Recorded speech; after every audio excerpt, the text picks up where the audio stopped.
Welcome back to Conservative American Predictions. Today I'm going to be doing a video about who Donald Trump's best vice presidential pick would be in terms of helping his electoral chances come November.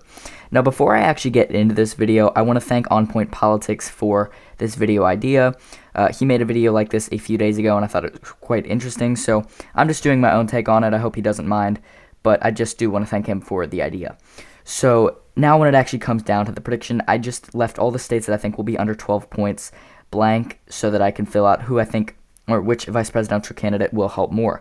And the five that I chose are the five most likely, in my opinion.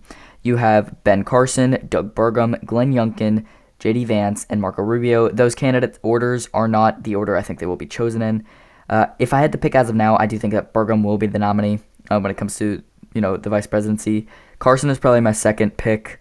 I think he's the second most likely to be picked. Probably Youngkin is third, even though he's not being vetted officially. There is still a chance he could be picked. Vance is fourth. Rubio is fifth. Now, you could make the argument that Vivek is sixth, but I just don't see Vivek being picked. These are just the top five. So I'll start on the west side. So I'll start with Nevada. So this is a very Latino-heavy state. This is a very urban state. You have a lot of voters in Clark County and Washoe County. So you're going to need someone who can appeal to the space. For example, Joe Lombardo won in 2022, but you saw Adam Laxalt lose, who is a bit more conservative. So if you see someone who's a little bit more moderate help out here more, I expect that to either be Youngkin or Rubio. Now, it's going to be one of these two, I believe. Youngkin is more moderate, but Rubio does have an advantage among appealing to Latino voters. So I am going to give it to Rubio here. I think Rubio would help the most in this state, but I think that Youngkin would also help considerably. I think that both of them would help Trump maybe even win it by lean margins. And then the only candidate there's not really a candidate who would hurt. I just don't see Vance really doing anything here. Maybe Burgum doesn't help much either. Carson doesn't help much either here. So that's just my take. Then after this, Arizona. Kind of the same thing. There's a lot of Latino voters, but more so than Nevada, this is a traditional Republican state. This is a state where you're going to want someone who can appeal to the moderate Republicans, who can appeal to someone who might be a little turned off by Trump, but would vote if he has a bit more of a traditional Republican running mate. Trump is arguably very moderate, but you need someone who's more of the generic Republican type, the generic Republican moderate. And that would be Youngkin, in my opinion. I think Rubio would be the second highest candidate to help Trump here. Then probably Carson, then Burgum, then Vance. Then after this, in the state of New Mexico, this is not a state that I think Trump wins, but it will be under 12 points in November. I think that probably it would be either Youngkin or Rubio again who helps the most here. This is a state where it voted for Biden by about 11 in 2020, and you're not going to see it, just vote Republican somehow. I think it's going to be closer, probably about 7-8 points for Joe Biden. But who would help the most here? Probably Rubio, as he can galvanize the Latino votes the most and get them out.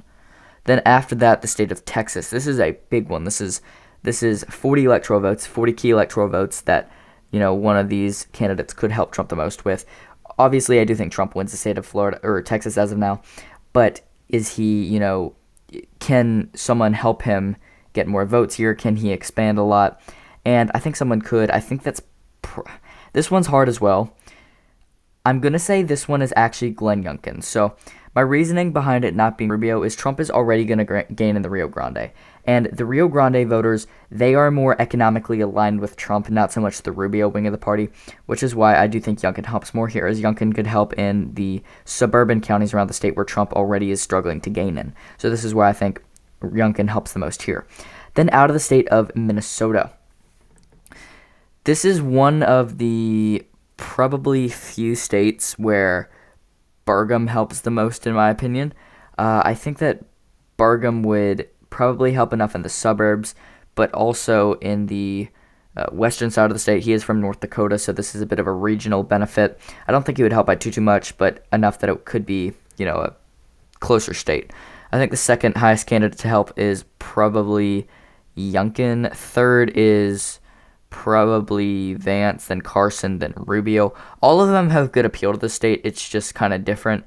All of them. Vance and Carson have some of the same appeal. Rubio and Youngkin have some of the same appeal. But as a whole, I think Burgum would appeal the most here. Nebraska's second district, this is obviously a district that Youngkin helps Trump the most. This is a very moderate suburban seat, and this is where Youngkin does good electorally, and this is where Youngkin would help Trump the most, as he's more of a traditional, generic, moderate Republican compared to Trump being a more moderate populist Republican. And then after this, the state of Wisconsin. This is a state that I think Vance would help the most in.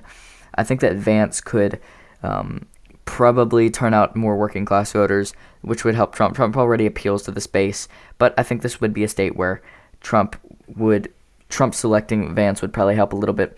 Burgum would be a close second. I did see a post on Twitter. I believe Burgum is Lutheran, and I believe that Lutheran. It was states like Minnesota, Wisconsin, Michigan, all the swing states actually were very high in Lutheran voters, which of course that doesn't just mean that it's going to be like Burgum being a Lutheran is going to get all their votes, but that was kind of an interesting idea. Also, as On Point said, there's a lot of white voters in this state, more traditional Republicans who could favor Burgum or someone else, but as a whole, I do think Vance helps a little bit more. After them, I think that probably Youngkin helps the third most, then Carson, and then Rubio. Out of the state of Michigan, though, this is actually a state I think that Carson helps the most in, as Trump is already going to win most of the working class votes. And this is kind of similar to Wisconsin, although I think that Vance could help a little bit more with the working class. But then in Michigan, you could see Carson this was actually Carson's home state for a long time. You could see him get some more minority voters. You could see him get some more generic Republicans, not necessarily moderate Republicans, but ones who are a little turned off by Trump, that he could help with those. He could also help with maybe some of the working class. He could just help Trump get more of those out. He's a very respectable candidate, and I think that Carson being chosen would help in a lot of states, but this would be one of the states he would help the most in. Then after this, obviously in Ohio, this is a state that Vance would help Trump the most in, probably bring it up to a safe margin if he's selected. Vance is a very working class populist Republican, and him being from the state would definitely help.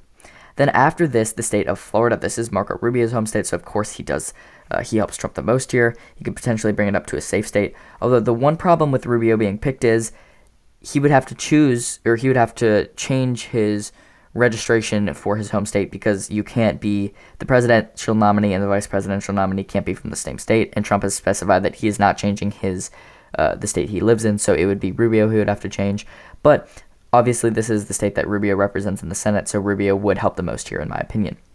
And then after this, the state of Georgia. I do think that Ben Carson helps the most here, not only with rural voters who are very conservative, who I think that he could help with. I think he could also help with some more conservative-leaning minority voters, or just minority voters in general who might be a little turned off by Trump, but he could help get those out. And then after that, North Carolina. This is a state that I'm very split on between Glenn Youngkin and Ben Carson. I'm going to give it to Carson, as there's a lot of minority votes and a lot of conservatives who he could help get out. I think the only voters that Youngkin would help with are more suburban voters, more college-educated, moderate Republicans, but I think there would be a little bit more of the voters that Carson could appeal to, so this is a state that Carson would do the most help for with Trump. After that, of course, Youngkin. Then after that, probably Rubio. Then Vance and Burgum basically do nothing in the state, so they're about the same. Then after that, Virginia. Obviously, Youngkin helps the most here. He could maybe drop this to a lean margin if Trump is the nominee. I think that could be, possible. But yeah, so a lean margin not a lean margin, I'm sorry, a state that Youngkin would obviously help the most in. And then after this, Pennsylvania. This is a very, very key state. This is another hard one. This is one that I think basically all of the candidates except Burgum and Rubio have a lot of areas that they could help with. Youngkin, of course, that's in the Philly suburbs. Vance, that's more in the western part of the state and maybe in other working class areas. Carson across rural areas and even in some working class areas. And also, he could help in some of the Philly suburbs as well. I'm going to say... Okay, this one is really hard. I think the top two are Vance and Carson. I'm going to give it to Carson, though, because Trump is already going to do very good with the working class. I think Wisconsin was even being a little generous towards Vance. I think it could maybe even, another candidate could help more. But with Pennsylvania, Carson basically appeals to all of the groups that Trump needs to improve with. For one, he could help a little bit with the working class, but Trump already has that. He's already going to gain with those. He could gain with some suburban Republicans. He could gain with not necessarily moderate Republicans, but conservative Republicans. So Youngkin would have the upper hand when it comes to moderate Republicans in the Philly suburbs. But other parts of the state, Carson could improve on. He could also do better just in rural areas in general with people who, if you remember the 2022 Senate primary on the Republican side, more Kathy Barnett voters, also some minority voters, and just in general, a lot of votes could be brought in from across the state if Carson is the nominee. And then after this, the state of New Hampshire. This is a very interesting state. Now, this is a libertarian moderate state, so I think the top two candidates you would see benefit here are Doug Burgum and Glenn Youngkin. Vance is too populist in my opinion, Rubio is too much of a generic Republican, and Carson is too conservative. So, between Youngkin and Burgum, I'm going to give it to Youngkin. I do believe that him being a moderate on social issues while still being, he's basically part of the Chris Sununu wing of the party, maybe a little bit more conservative, but I think this would help enough here that Youngkin would do the best here. Although Burgum definitely does have his advantage too, as he's a very libertarian Republican, and this could help here. After this Maine 2nd district, this is a very, populist district, a very working class district, and I think that it would probably be either Youngkin or Vance who helps the most here.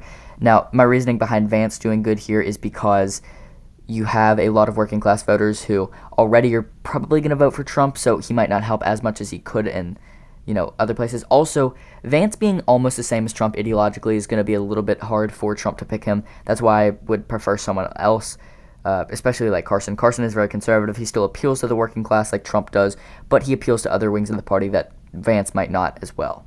So I'm going to give Maine's 2nd to Vance, but it is very narrow. I think that Youngkin also helps a lot with some voters who aren't necessarily part of the working class, or at least not very, they don't live in like ultra rural areas, more in the southern part of the 2nd district.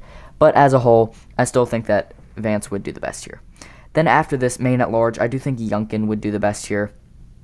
This is a state where I think he would improve a lot in the 1st district with college-educated voters, moderate Republicans, even some moderate Democrats who are just turned off by Biden a little. And I think that this could be enough for for Trump to drop the state to a lean margin. So this is how I would see the map. Of course, Youngkin helps the most overall, 71 electoral votes, but there's not much of a chance that he is chosen. Also, this is worth mentioning that states that Youngkin is helping with, like Virginia, New Hampshire, and Maine at large, are all favored to go to Biden as of now by, lean to likely margins. All of them are likely in my opinion. So this does drop Youngkin to about 52 electoral votes. But another thing to mention is Texas is already a state that Trump is locked in. Well, also, Nebraska is 2nd. That is another state that Biden has locked in. So really, Youngkin only helps in one swing state. But he does help in a lot of states that, aren't necessarily solidified for either candidate. There are swing-ish states, but they are still states that are going to go to the other side. Now, that means that Youngkin only helps in that one swing state. Now, for Rubio, he has 41 electoral votes, and he, of course, helps in Florida, which is locked in for Trump, and he also helps in New Mexico, which is somewhat locked in for Joe Biden. So he really only helps in 6 electoral votes. That is Nevada, so one swing state as well. So maybe neither of these are the best electoral picks if Trump wants to do really good. If Trump wants to expand the electoral map, like if he actually expects that he's going to, expand the map, like maybe win Maine at large in New Hampshire somehow, or maybe even Virginia, then Youngkin's probably the way to go. But if he wants, a safe pick, like if he just wants to win the traditional swing states, then Youngkin is not the candidate to go with. Neither is Rubio, really. If he wants to maybe lock in some more states, maybe that's Rubio. If he wants to lock in more states, maybe that's also Youngkin. Now, the next state, or the next candidate, is Vance. And again, with Ohio and Maine 2nd, these are all states that Trump are going to win by likely margins. The only swing state is Wisconsin, and I really don't think that Vance would bring much new to the ticket, as, like I mentioned before, he is very ideologically similar to Trump. Then after this, Doug Burgum, really not even that big of a swing state. It is a lean margin, so you could argue it's a swing state, but Burgum really wouldn't even help Trump win the state. I think it would just be a little closer. So Burgum is obviously not the best candidate to choose. And he's really just like the old guard of the party, but more libertarian. And he would turn off some voters who are more Trump-friendly, I think. Like, I'm personally not very big on Burgum at all. I would still support Trump, but I don't really think Burgum would help that much. Then the last candidate to talk about is Ben Carson, and he arguably helps the most. Now, I might be a little biased towards Carson. I am very big on Carson. But all the states that I think he would help the most in are key swing states. 2 of them are already somewhat solidified for Trump. Those are North Carolina and Georgia. But Pennsylvania and Michigan are very much up for grabs. And these are states that I think Carson would help the most in. So I hope you enjoyed this video. Comment down below who you think Trump's best VP pick is. And I will see you guys next time.